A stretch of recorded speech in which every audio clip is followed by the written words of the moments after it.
Hey guys, welcome back to Red Devil TV. It's been a poor season. But I think we can all agree that we're excited for the summer. We're excited for Ten Hag to come in. Ajax play today. If they win the game, they win the league. So, perhaps Ten Hag will have a bit more of an input now that if they win the league, he'll be a bit more involved, a bit more involved around Man United's process in terms of the transfers, even though the season is not finished yet. So, guys, we're constantly being linked to so many players. I mean, look, Ruben Neves remains there, Nunez, Tchouaméni, Basuma, Lamptey, Gonzalo Inácio at Sporting Lisbon. We're being linked to a lot of players. And, whether any of those players come in, it's progress. I mean, look, we can all talk about under Ollie, how a lot of these players did play well. Maguire played well last season where we finished second. We played a different style of football, counter-attacking football. Some people will argue we played attacking football against under Ollie, but we didn't. We played a lot of counter-attacking football, and that's it. Fred and McTominay in that two in midfield. We played a lot of defensive football under Ollie, and we counter-attacked, and that's how we beat teams. So there's nothing wrong with that. That's the way Ollie wanted to play. But look, under Ten Hag, a lot of these players won't get away with it. Wan-Bissaka for me is a player who. It seems like Man United are willing to hear offers from different teams to have him sold in the summer. Maybe he's going to go out on loan to Palace, like it was said a couple of days ago. Reports were saying a couple of days ago.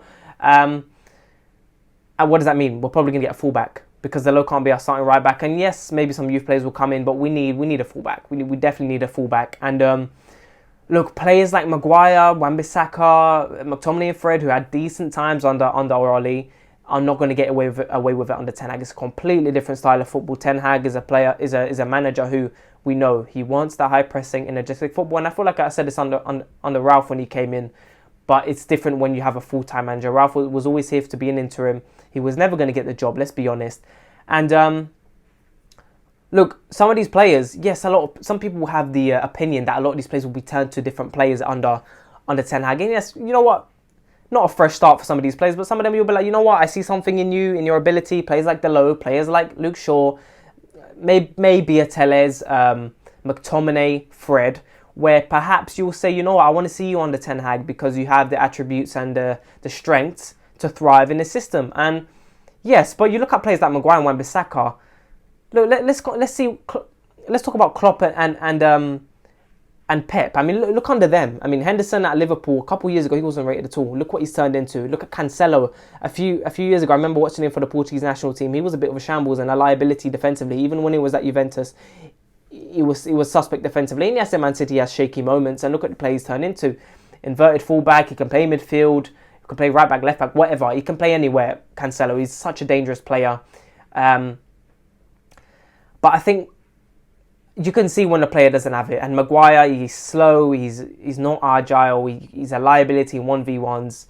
He's a liability everywhere, Maguire. For me, in Ten Hag's system, you can't rely on him. Playing a high line, pressing football, you can't rely on Maguire.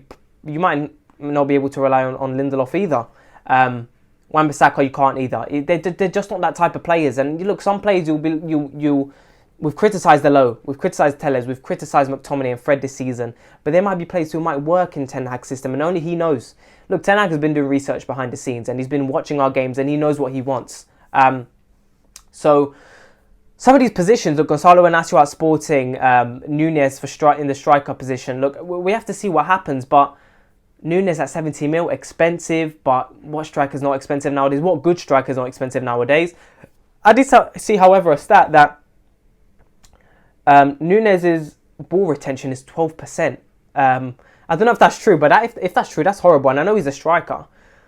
And I know Bruno's is at 18% as well, his ball retention. I mean, that's poor. That is so poor. It's not a surprise though, is it? It's not a surprise. How many times this season has Bruno done a crazy pass when he gets put under pressure? And this is the thing. I'm excited to see Bruno. He's one of the players where I'm really excited to see under Ten Hag because he's a player who, you can see he's got good passes on him. Keep it simple. Under Ten Hag, that's what it's going to be. Keep it simple, but triangular passes in between the lines, counter pressing. We're gonna retrieve the ball a lot under Ten Hag, and I hope to see these players really thrive on him. And even a Fred, look, Fred is a player that I'm not sure about, and none of us are because under Ten Hag he can be a baller under Ten Hag, and even under Ralph. Earlier on the season, we were playing a bit more pressing when we were kind of experimenting with that 4-2-2. We did see our players press for one half, and then they tired out and they couldn't deal with it again. But Fred was one of the players who stood out in those first few games under Ralph, and we have to see. Fred might be one of those players. McTominay, I don't think so. And this all depends on what Ten Hag wants. Does he want to play in a midfield with a midfield two? Does he want to play with perhaps maybe one defensive midfielder? Then you got more of two number 8s. It really depends on what Ten Hag wants to do. He could surprise us next season. Van der Beek is still there. Look, there are going to be decisions that Ten Hag makes next season where we're going to question it. There are going to be decisions, just like Ralph did this season, where we saw 4-4-2 versus Man City, where Pogba and Bruno were playing as the strikers, where Lindelof played at right back in the Champions League versus Atletico Madrid. There are going to be decisions that Ten Hag will make where we're going to question him. I'm going to be like, is this guy all right? Look, it always happens under every manager, and we have to give Ten Hag time. We have to give him time, because at the end of the day, some of these players are not good enough, and he'll have to experiment next season anyway. And would it surprise me if we get defensive midfielder, then he starts playing Van der Beek and Bruno in midfield, and then we're like, Van der Beek is more of a number 10, so is Bruno.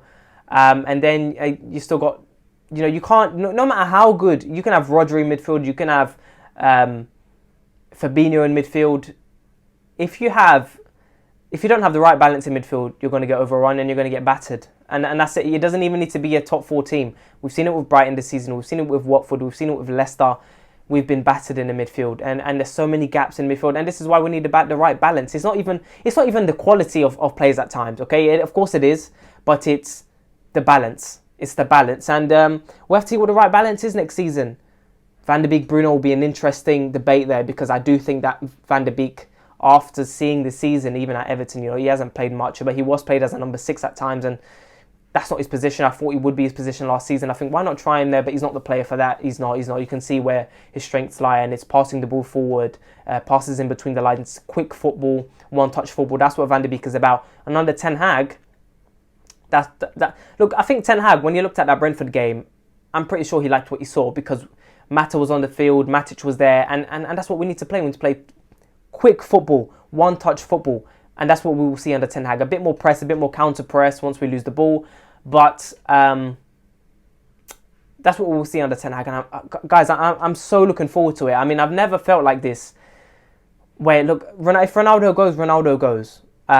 He's again another player where, players will say, he's Ronaldo. He can adapt to anything. And I think Ronaldo is one of the only players, one of a few, where he can play under any system. I'm not sure Messi can do that. I'm not sure players like Salah can do that. And I know he's a winger, but when you look at strikers, I'm not sure there are many strikers in the world, even at his age, at 37 years of age, where you can put them in any team and they can score 20 to 30 goals a season. It's one of them. When he's got 18 goals this season, he'll probably finish at 20 if he scores against Palace. He's one of the only players where I think he can possibly suit Ten Hag's system, not in terms of because he's Ronaldo, but he's not going to press like we want him to. Ronaldo's not going to be that type of player. And even Bruno.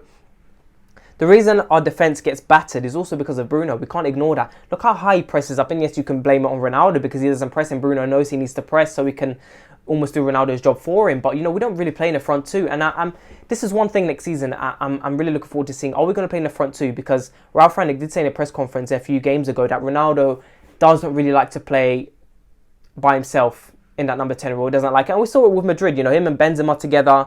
Him and Rooney at Man United, they complemented each other. Why? Because yes, one pressed more than other. Ronaldo never pressed much anyway.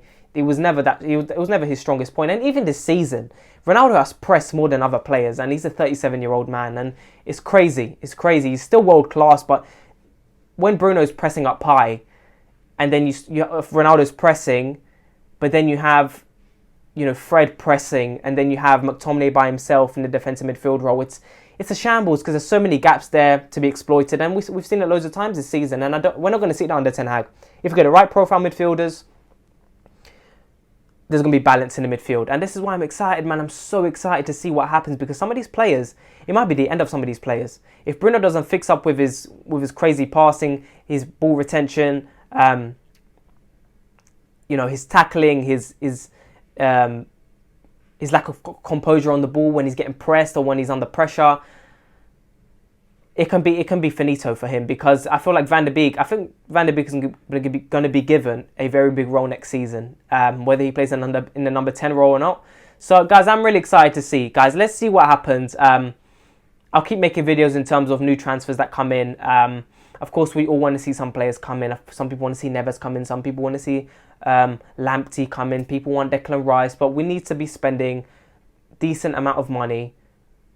No more than 40 to 50 million. I think the striker is going to be our most expensive player for sure. Whoever it is. But let's see what happens. Guys, please make sure to like and subscribe, and I'll talk to you guys later.